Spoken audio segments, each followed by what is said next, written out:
Madame, Monsieur, bonsoir. La France intensifie sa présence militaire au Tchad et dans les pays voisins. 3 unités de combat et une unité de commandement de la 9e division infanterie de marine ont quitté Paris en début d'après-midi pour la République centrafricaine où elles vont prendre la relève des unités qui ont été envoyées au Tchad.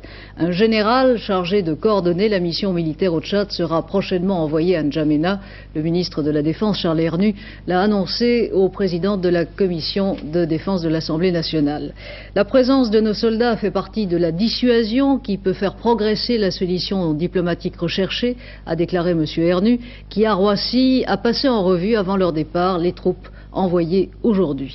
Michel Perrault.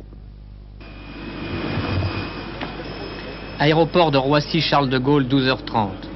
Parti de Vannes aux premières heures de la matinée, 458 hommes de la 9e division d'infanterie de marine sont rassemblés au pied du Boeing 747 qui doit les emmener en République centrafricaine.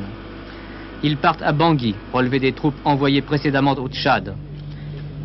Avant leur départ, le ministre de la Défense, Charles Hernu, passe les troupes en revue. Les 3 derniers rangs, une section de canot d'autodéfense antiaérienne. La 9e division d'infanterie de marine, dont certains éléments ont participé à la force multinationale d'intervention au Liban, cette division fait partie des forces d'assistance rapide créées au printemps dernier et destinées à combattre des partisans bien armés en zone désertique.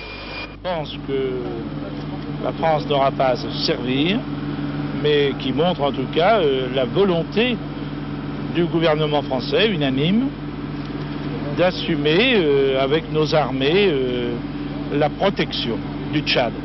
On parle de règlement diplomatique. Est-ce que ce nouveau départ laisse penser que vous ne pensez plus à cette solution, vous n'y croyez moins? Vous savez, je suis le ministre de la Défense et non pas le ministre des Relations extérieures. Et la présence de nos soldats fait partie de la dissuasion. Et leur présence pèsera sur la solution diplomatique espérée, si elle est possible. Il n'y a aucune contradiction. Il n'y a aucune contradiction. Est-ce qu'il est exact qu'il y a des Jaguars à N'Djamena? Écoutez, je ne suis pas à N'Djamena, là je suis à Roissy. Les 3 unités de combat et l'unité de commandement embarquées à bord du Boeing devaient décoller de Paris à 14h30. Ils seront à Bangui dans la soirée.